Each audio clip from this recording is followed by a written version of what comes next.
Hace un poco más de un año, cuando recién empezaba a circular el coronavirus acá en Argentina, nos sorprendía una noticia que era que en la comunidad de La Rioja, en España, se daba un récord de contagios. Nosotros todavía lo veíamos eso como a la distancia, ¿no? ¿Qué decidimos nosotros? Decidimos en ese momento llamar a alguien con el cual tenemos contacto en La Rioja, que es el doctor Vicente Lázaro Ruiz, del Departamento de Ciencias de Comunicación para área Psicología Social de la Universidad. Y bueno, él nos detalló todo lo que pasaba en ese momento y que después lo empezamos a vivir acá en Argentina y en casi todo el mundo. Es decir, hicimos una nota como viendo como de pronóstico de lo que podía pasar acá. Hoy tenemos nuevamente en línea a Vicente Lázaro Ruiz, al cual saludamos. ¿Qué tal, Vicente? ¿Cómo estás? Roberto, muy bien, la verdad, deseando hablar con vosotros, que siempre es muy agradable. A vosotros personalmente ya os conozco y en el aire de Buenos Aires, si es interesante lo que pueda aportar, me resultaría agradable. Bueno, sí, va a ser interesante, no te quepa duda, porque acá se habla mucho, también se hacen comparaciones sobre la llegada de la segunda ola, nos dicen, fíjense cómo está Europa, pero llega mucha información tamizada y a veces con algún sesgo del cual la dice. Por eso queríamos primero preguntarte, Vicente, ¿cómo está en este momento la situación de contagios allá en La Rioja en particular y en España en general? Una cosa que también ha pasado en Alemania y en Francia y en Italia, y están ahora camino de la tercera. Pero es que para nosotros ya ha pasado la tercera ola. Si hubiera otra vez, volveríamos a tener una cuarta ola. La primera fue al inicio, estamos hablando de marzo, abril del 2020, vino el verano, se relajó, pasó la primera ola, se relajó un poquito todo. La segunda vino con el finales de septiembre, octubre, noviembre, pensando que aquello podía resistirse y que venía un descenso enorme. Hubo una bastante libertinaje, como queráis, de la celebración navideña, y después en febrero, marzo hemos tenido la tercera, muy preocupante también. Probablemente se va avanzando en dominar el virus, pero los contagios han sido enormes y bueno, hoy tenemos los datos de que en España pues va la cantidad de gente, bueno, esa es otra, en torno a los 65.000. Lo que pasa es que si echamos mano de gente fallecida con respecto a otros años anteriores, de muertes que ha habido, pues sale que ha tenido que haber en torno a las 95.000 personas muertas. En estos momentos, en concreto, estamos en una zona muy baja. Voy a daros un detalle. En la tercera ola llegamos a estar en algunas comunidades a 1.700 personas por 100.000 habitantes. O sea, algo inmenso. En estos momentos estamos en torno a los 80 por 100.000 habitantes. O sea, ha bajado enorme.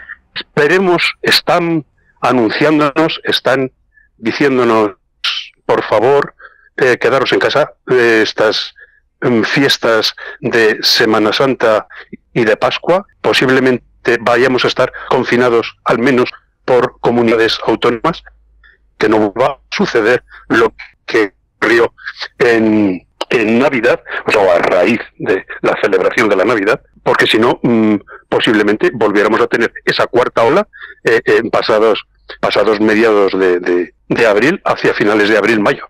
Y sería imperdonable el que esto volviera a suceder. Está claro. Con los datos que vos me das, ¿qué pasó durante el año? Por ejemplo, con las clases. A nosotros nos interesa mucho porque acá en la Argentina no hubo clases el año pasado, en todo el año, solo clases por Zoom, ¿no? Es decir, clases a la distancia, que si bien fue importante, hubo mucho trabajo de los docentes, no tuvieron el resultado que deberían haber tenido.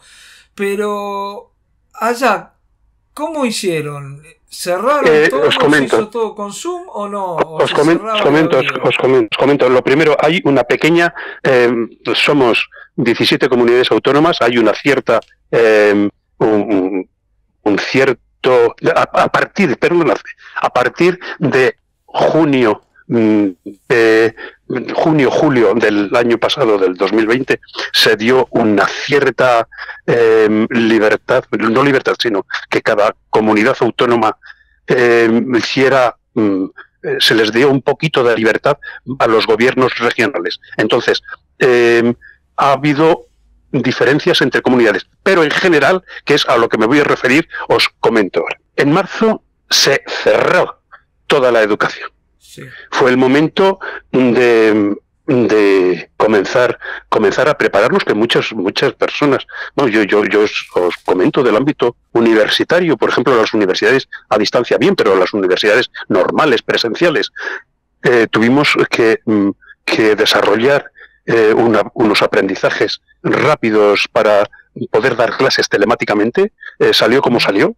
En el sentido de que ya no volvió a abrirse el curso 19-20, que en España finaliza, pues más o menos en los ámbitos de infantil, primaria y secundaria, finaliza en junio, a finales de junio, en el ámbito universitario a finales de julio, y sí que hubo una manga ancha, en el sentido de que habían tenido que estar en casa todos los estudiantes, todo el profesorado, los padres también conviviendo.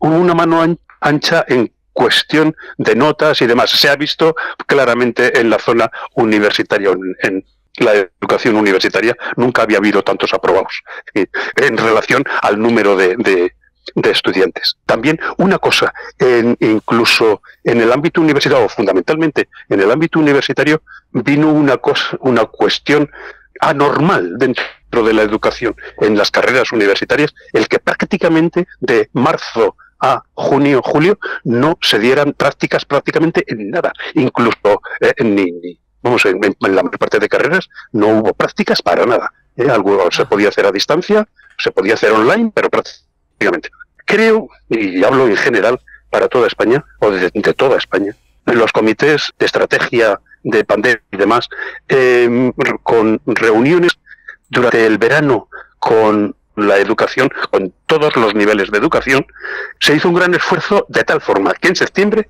todos a clase. Ajá. Todos a clase con unas medidas de seguridad, pues sabiendo que nos la podemos jugar, y yo creo que ha salido bien. O sea, pues lo típico de que en todos los lugares hubiera, para limpiarse las manos, mascarilla, distancias de seguridad, no aglutinar a los alumnos. Si los alumnos eran de más de 30, y entonces ya no se les metía en una aula, sino se les daba la clase, y se les partía en grupos como para que sí vinieran a las prácticas. Creo que ha sido un acierto. En infantil, primaria y secundaria han ido habiendo alumnos, pues cada uno con sus hitos, apareciendo en ellos el coronavirus, se quedaban en casa, pero lo demás de las aulas, de las clases, de los agrupamientos de estudiantes y demás, seguía prácticamente igual. Y sí que ha habido en algunas aulas que se hayan tenido que cerrar, pero habrá sido de los sectores que menos se han contaminado. O sea, allá en los lugares que más o menos han estado abiertos, donde menos contaminación ha habido. En la educación ha aguantado bastante bien. Y bueno, y en esa seguimos de todas formas. Pues decirles que hoy, por ejemplo, yo he dado clases a medio grupo en sus casas y a otro medio grupo en la universidad, porque son 40, Bueno, hay varias modalidades, ¿eh? Les estoy comentando ahora mismo otra distinta. Sí, sí. De 30. 20 están en casa y 20 en presencial físicamente en la universidad. A la semana siguiente se les cambia. Para darles las clases teóricas. A las prácticas se les parte y vienen y tienen obligación de venir a dar clase o a las prácticas a venir a la universidad a que se les den las presenciales. Perfecto. No, queríamos saber eso porque, bueno, es muy importante que la educación tenga una representación en lo presencial, no más de lo telemático, que sabemos que es dificultoso. Vicente, te cambio de tema. Sí. ¿Cómo está el tema de la vacunación ahora en España? Pues, a ver, no sé que son tantos niveles. La vacunación en España comienza ahí. Estamos en la Unión Europea. Paul Krugman, en el New York Times, criticaba hace menos de una semana, criticaba mucho la estrategia que había seguido la Unión Europea.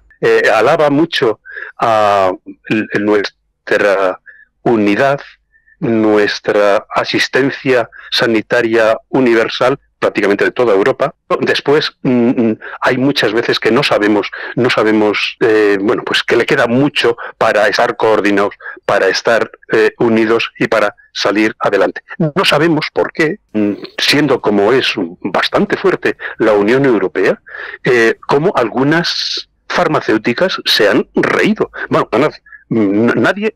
no han hecho público los contratos con esas farmacéuticas, pero AstraZeneca, por ejemplo, se comprometió con una cantidad de vacunas que después no entregó, o sea, desvió hacia otros países y eso en la Unión Europea pues ha sentado, pues en fin, decir, pero bueno, ¿qué está pasando aquí? Entonces, yo creo que se lo están haciendo pagar también, no lo sé, luego entraré en ello. Mientras que Pfizer, mientras que Moderna, que son prácticamente las tres que han entrado de momento en España, han cumplido, en la Unión Europea, han cumplido extraordinariamente. Desde Europa se distribuyen a los países las dosis proporcionalmente de acuerdo al número de habitantes de los 20, para cada uno de los 27 países miembros. Bueno, cada país ha llevado a cabo un poco su estrategia que en España después están los comités o el grupo de trabajo técnico de vacunación, muy técnico, muy de salud, muy sanitario, que de vez en cuando también se mezcla con la política, con los grupos políticos, que dependiendo entonces de qué grupos estén en cada comunidad autónoma, pues se dan cuestiones distintas entre una comunidad y otra. Hoy les puedo decir, porque me había preparado todos los datos delante, que por ejemplo Andalucía ha repartido, o sea, de lo que vienen las vacunas a España. Entonces, ya hacen lo mismo.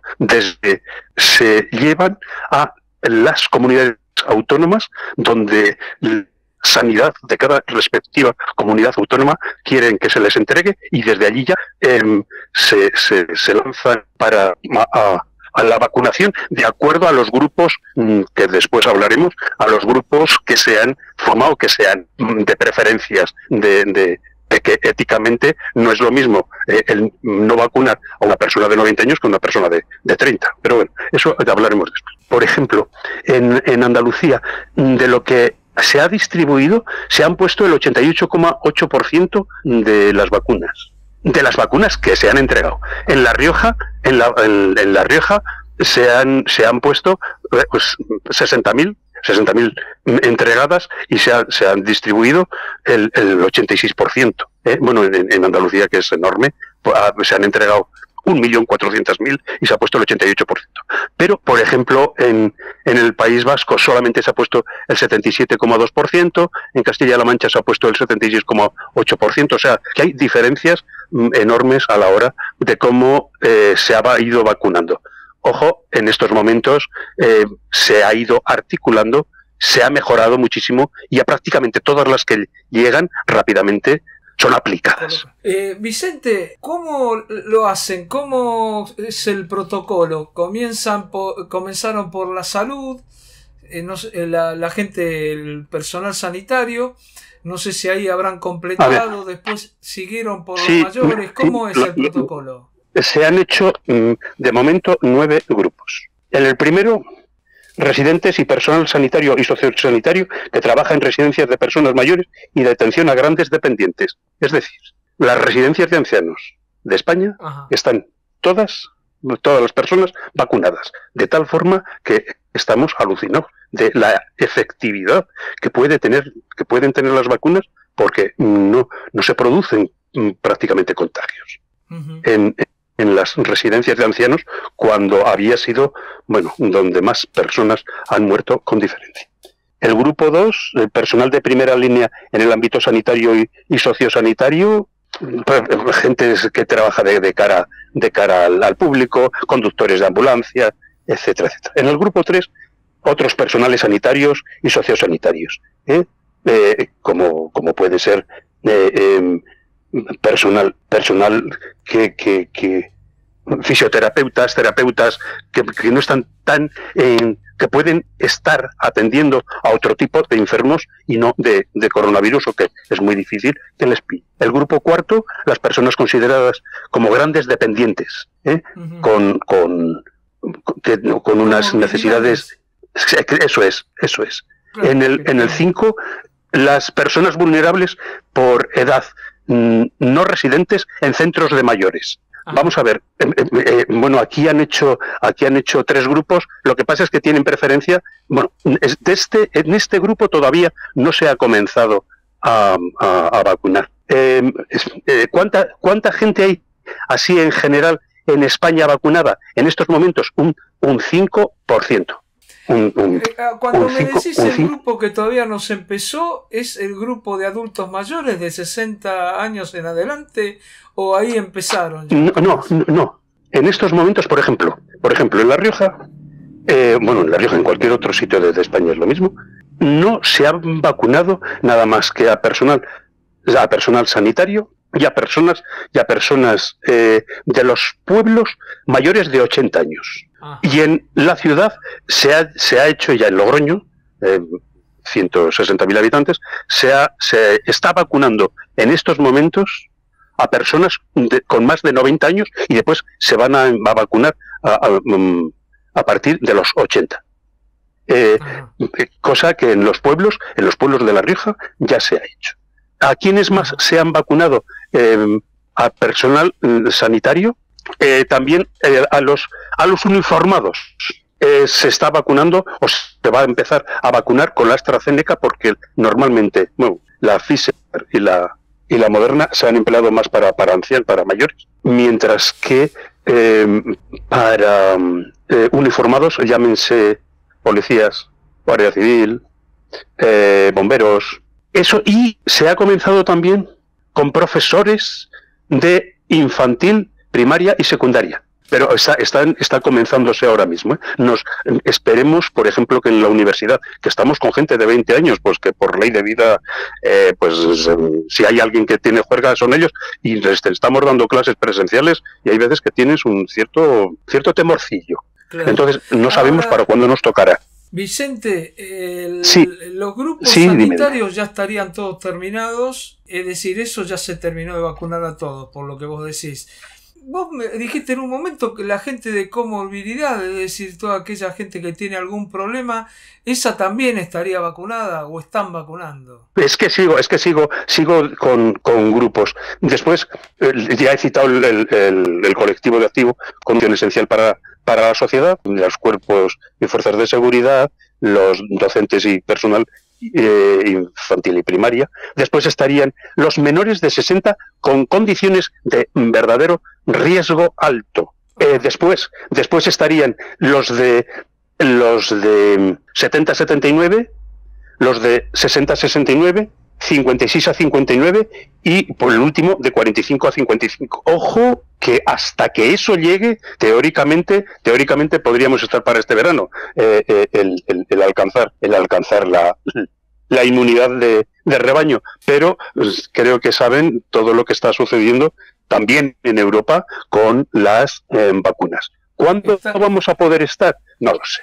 No se sabe. Vamos, la estrategia está clara de cómo. Además, si no se cumple la estrategia, cosa que ha pasado en algunos casos, vamos, la sociedad ha saltado bastante clarito. Pero lo que no sabemos es que del 5% al 100%, bueno, al 100%, por lo menos al 70%, queda mucho.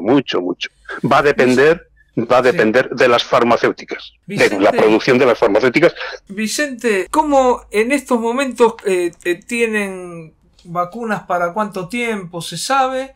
¿Están por llegar o están esperando? ¿Cómo es esa situación para cerrar con esto? En estos momentos, prácticamente todas las que vienen se ponen. Lo que pasa es que ha habido, y yo creo que antes he hecho alusión a ello, la AstraZeneca, pues yo creo que no sé, lo de las farmacéuticas, y además nadie dice nada. O sea, lo primero, de estas que ya han salido, la Pfizer y la Moderna se han portado bastante bien con Europa, pero la AstraZeneca, la de Oxford AstraZeneca, se la ha vendido yo creo que después de haber hecho contrato con España a otros países. O sea, ¿por qué no nos llegan lo que prometieron? ¿Qué sucede además? Pues que va pasando el tiempo y no sabemos, pero casi seguro que la Janssen, la del Johnson Johnson e incluso la Sputnik parece que comienza en algunos países que a cada uno...